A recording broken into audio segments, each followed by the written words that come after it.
అసలు అంజనాదేవి గారు ఎవరు?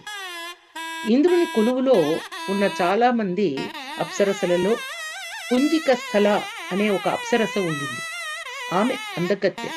కానీ స్వభావం చంచలం. ఆ చాంచల్యంతో ఆమె ఒకసారి ఒక ఋషిని, తపోధనుణ్ణి అపహసించింది.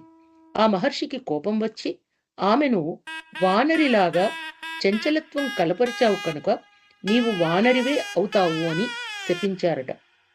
ఆ శాపానికి గురై వణికిపోతూ ముని పాదాల మీద పడి కరుణించమని ప్రార్థించగా, నేను అన్నమాట జరగవలసిందే, శాపం వ్యర్థం కాదు అంటూ జాలిపడి, నీవు వానరివి అవడం తప్పు కాదు, కానీ అది తప్పదు కూడా.